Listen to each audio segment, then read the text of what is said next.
15ஆம் தேதிக்கு பின்பாக 21ஆம் தேதி வரை நாடு முழுவதும் இருக்கின்ற கோயில்களில் எல்லாம் தூய்மை பணியை செய்ய வேண்டும் என பிரதமர் மோடி அவர்கள் அறிவுறுத்தினார். அவரும் அந்த தூய்மை பணியை முன்னின்று செய்து காட்டினார். மத்திய உள்துறை அமைச்சர் திரு அமித்ஷாஜி அவர்களும் எங்களுடைய தேசிய தலைவர் திரு ஜே.பி. நட்டா அவர்களும் மற்றும் பல்வேறு அமைச்சர்களும் கோயிலுடைய தூய்மை பணியிலே தங்களை முழுவதுமாக ஈடுபடுத்திக் கொண்டு வருகிறார்கள்.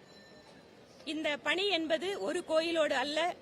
எங்கள் கட்சியில் இருக்கின்ற நிர்வாகிகள் அவரவர்கள் பகுதியில் இருக்கக்கூடிய கோயில்களுக்கெல்லாம் அது சிறிய கோயில் பெரிய கோயில் என்ற எந்த வித்தியாசம் இல்லாமல் எந்தவித பாகுபாடு இல்லாமல் அத்தனை ஆலயங்களிலேயும் இந்த தூய்மை பணியை மேற்கொள்ள இருக்கிறார்கள்.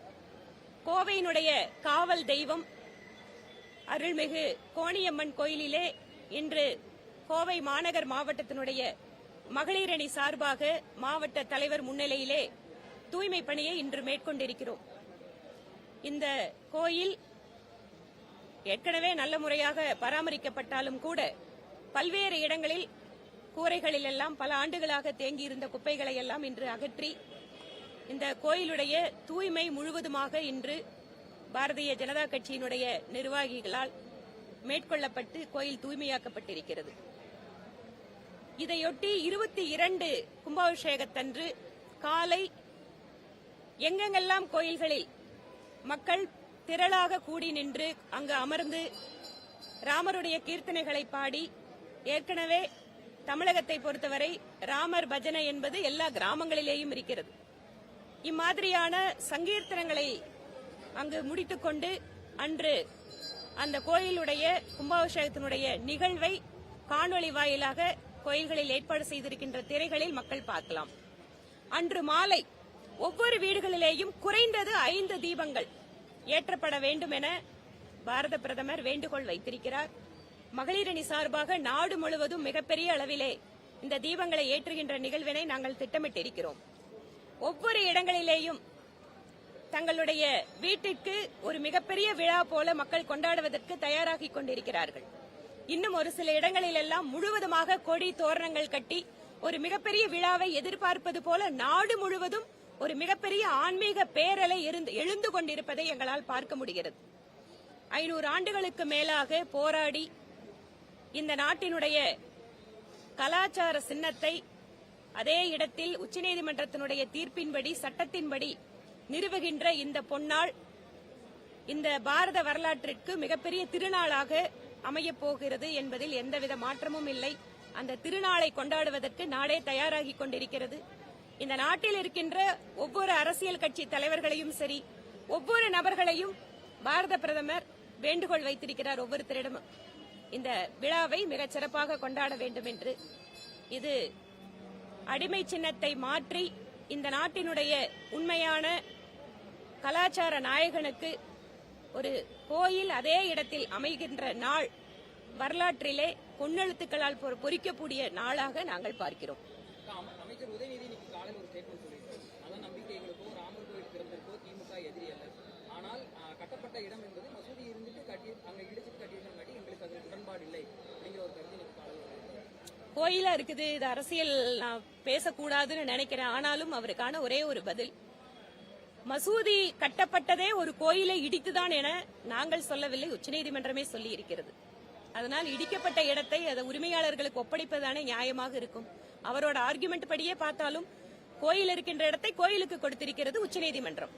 அதனால் அவருடைய தகப்பனார் நேரில் கூட அழைப்பதை வாங்க மறுத்துவிட்டார். ஆனால் திராவிட முன்னேற்ற கழகத்தினுடைய அரசியல், மகனுடைய அரசியல் ஒரு வழி, மனைவியினுடைய அரசியல் வேறு வழி. அம்மையார் அவர்கள் திருமதி ஸ்டாலின் அவர்கள் அழைப்புதலை பெற்றுக் கொண்டு வருவதாக உறுதியளித்திருக்கிறார்கள். திரு உதயநிதி மட்டுமல்ல, அந்த இயக்கத்தில் இருக்கக்கூடிய ஒவ்வொருவரையும் நாங்கள் அழைக்கிறோம். எப்படி நீங்கள் கிறிஸ்தவ மதத்திற்கு அவர்களுடைய ஆலயத்திற்கு சென்று அவர்களுக்கு வாழ்த்து சொல்கிறீர்களோ, இஸ்லாமியர்களுக்கு வாழ்த்து சொல்கிறீர்களோ, அதுபோல இந்த கோயிலுக்கும் வந்து ராம பக்தர்களுக்கு வாழ்த்து சொல்வதுதான் நீங்கள் பேசுகின்ற அனைவருக்குமான நீதிக்கான அரசியலாக இருக்க முடியும். திருவள்ளுவர் படவண்டன சர்ச்சையை மறுபடியும் எதிர்ப்பு தெரிவிச்சிருக்காங்க. திருவள்ளுவருடைய புகைப்படம் என்பது குறிப்பாக திராவிட முன்னேற்ற கழகம் ஆட்சிக்கு வந்ததற்கு பின்பாக சமய அடையாளங்கள் எதுவும் இல்லாத திருவள்ளுவராக அவர்கள் அதை முன்னிறுத்தினார்கள், நிறுவ பார்த்தார்கள். ஆனால் 1920 அதற்கு முற்பட்ட காலத்திலே நம்முடைய தமிழகத்தைச் சேர்ந்த பல்வேறு ஆன்மீக மடங்கள் இருக்கிறது. ஏன் ஒரு சில வீடுகள்ல பாத்தீங்கன்னா 1920 வரைந்த திருவள்ளுவர் சமய அந்த அடையாளங்களோடு காணப்படுவது என்பது புத்தகங்களிலே திருவள்ளுவர் எப்படி இருந்தாரோ அதுபடி இன்று பாரதிய ஜனதா கட்சிக்காரங்க அந்த அடையாளத்தோடு அதை வெளியிடுகிறார்கள். உண்மையாகவே திருவள்ளுவர் சமய சார்பற்றவர் என்றால் திருக்குறளிலே எத்தனை இடங்களில் விஷ்ணுவை பற்றி லட்சுமியை பற்றி எல்லாம் வந்திருக்கிறது, அதையெல்லாம் அவங்களுக்கு புரிஞ்சுக்க முடியலையா, இல்ல திருக்குறளை ஒழுங்கா படிக்கலையா? இப்போ முன்னாள் அமைச்சர் ஜெயக்குமார் என்ன சொல்லியிருக்காருன்னா, பாஜக தலைவர் அண்ணாமலை முதல்வர் இலவ கட்டணி, அதே சமயம் தமிழகத்தில் தாமரை மலராது. தமிழகத்தில் தாமரை மலர்ந்து 4 பேர் சட்டமன்றத்துக்குள்ளாக இருக்கிறோம்.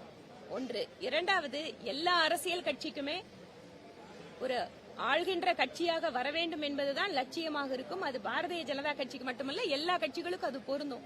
எங்கள் கட்சியை வளர்த்துவதற்கு நாங்கள் வேலை செய்து கொண்டிருக்கிறோம். எதிர்கட்சி தலைவர் கால்வலியினால ராமர் கோயிலுக்கு வர முடியாத சூழல் தெரிவிச்சிருக்காரு. அதிமுக கூட்டணியிலிருந்து வெளியே வந்ததுக்கு அப்புறம் இதை நேரடியாக புறக்கணிக்கிற வார்த்தையா பார்க்க முடியும். கால்வலி இருக்கு, நான் கோயிலுக்கு வரமாட்டேன்னு சொல்லல, அவரு உடல்நிலை சொல்லி இருக்காரு. வரும்போது வரட்டும், கோயிலுக்கு வரட்டும். நிர்மலா சீதாராமன் ஜல்லிக்கட்டை பத்தி ஒரு ட்விட்டர்ல போஸ்ட் போட்டிருந்தாங்க. சனாதனத்தோட தொடர்புடையது அப்படின்னு. அதுக்கு கு வெங்கடேசன் உள்ளிட்ட கண்டனம் தெரிவிச்சிருக்காங்க. தமிழகத்துல ஜல்லிக்கட்டு நடக்கின்ற பொழுது அது அலங்காநல்லூரில் இருந்து ஆரம்பித்து ஒவ்வொரு ஜல்லிக்கட்டும் இல்ல மஞ்சு விரட்டுன்னு சொல்லப்படக்கூடிய அந்த காளைகள் விரட்டு, இது எல்லாமே கோயிலோடு தொடர்புடையது. இதை திரு சு வெங்கடேசன் மறுக்க முடியுமா? கோயில்ல சாமி கும்பிட்டு தாங்க காளையை வகுத்து விடுவாங்க. அதுதாங்க இந்த நாட்டோட மரபு, அதுதாங்க பண்பாடு. சாமி கும்பிடாம கோயில்ல காளைங்களை விடுறது எங்காவது பாத்திருக்கீங்களா? அப்ப சாமி கும்பிடுற காளைங்க அப்படின்னா அது மத சார்பான காளைங்களா? ஏதாவது திராவிட முன்னேற்ற கழகம் இந்த கம்யூனிஸ்ட்ல இவங்க மத சார்பின்மை என்கின்ற பெயரிலே ஹிந்து மதத்தினுடைய அடையாளம், பண்பாடு, கலாச்சாரத்தை சீரழிப்பது அல்லது அதை பற்றி அவமானப்படுத்துவதுதான் இவங்களோட வேலையே. கோயில்ல சாமி கும்பிட்டுதான் காளை விடுவாங்க. இல்ல சாமி காளைங்கிறத தனியா உண்டு ஜல்லிக்கட்டுக்கு. முதல் காளை யாரோட காளை? சாமியோட காளை தான் வெளியில வரும். அப்ப கோயில இருந்து ஜல்லிக்கட்டை பிரிக்கலாம்னு நினைக்கிறாங்களா? ஜல்லிக்கட்டு என்பது ஹிந்து கலாச்சாரத்திலே, ஹிந்து பண்பாட்டிலே, ஹிந்து மத வழிபாட்டிலே ஒரு கூறு. அதனாலதான் காளையை சாமியா பாப்பாங்க. நீங்க மாட்டுக்கு பொங்கல் வைக்கிறதுங்கிறது, பொங்கல்ங்கிறது என்னங்க? சூரிய கடவுளை பார்த்து கும்பிடுறது. வேற ஏதாவது மதத்துல கற்பூர ஆரத்தி காட்டுறாங்களா? பொங்கலுக்கு ஆரத்தி காட்டுறோம். மாலை போட்டு திருநீர் வைக்கிறது உண்டா மத்த மதத்துல? இந்த மதத்துல தாங்க உண்டு. இதெல்லாம் இன்னும் முட்டாள்தனமா இருக்கு. கோயில் சம்பந்தமானது இல்ல பண்பாடு சம்பந்தமானதுன்னா உடனே எல்லாத்தையும் பிரிச்சிருவீங்களா நீங்க?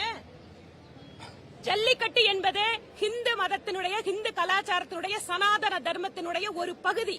சனாதன தர்மம் தான் மனுஷன் மட்டும் இல்ல, இங்க இருக்கக்கூடிய மிருகங்களையும் சமமாக பார்ப்பதற்கு சொல்லி தருகின்ற ஒரு தர்மம் அது. சங்கப்பரிவார் சார்பில் நடத்துற மையக்குழு கூட்டத்துல தேர்தல் சம்பந்தமா ஏதாவது இருக்குங்களா?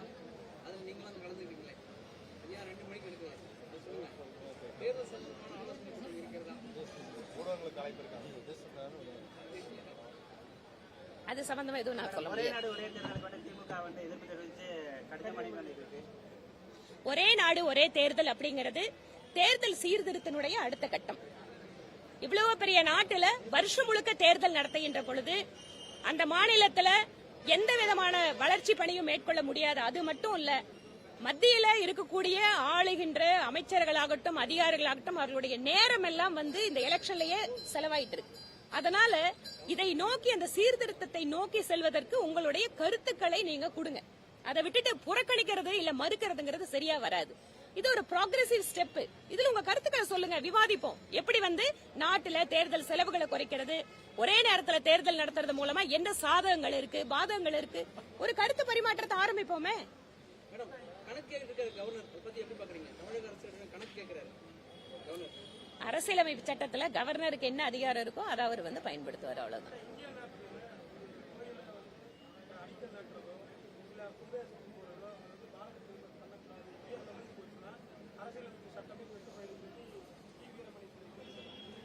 அரசியலமைப்பு சட்டத்தின்படி அனைத்து மதங்களும் சமமாக பார்க்கப்பட வேண்டும்.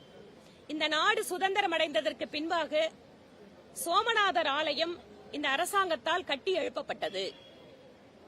இதெல்லாம் அரசாங்கம் பண்ணுச்சா? நம்ம நாட்டில் இருக்கிற கோயிலை நம்ம கவர்மெண்ட் தாங்க பார்க்கணும். நம்ம ஊர்ல சாமி கும்பிடுறவங்கள கவர்மெண்ட் தாங்க காப்பாற்றணும். அப்ப வேற யாரு வந்து காப்பாத்துவாங்க? அரசாங்கத்திற்கு ஒரு பொறுப்பு இருக்கு. மக்களுடைய உணர்வுகள், மக்களுடைய நம்பிக்கைகள் எங்க வித்தியாசப்படுத்தக்கூடாது. எங்களுக்கு இந்த மதம் தான் வேணும் அப்படின்னு வித்தியாசப்படுத்தக்கூடாது. எல்லா மதத்தையும் ஒரு அரசாங்கம் சமமாக பார்க்கணும். இதுதான் எங்கள் நிலைப்பாடு.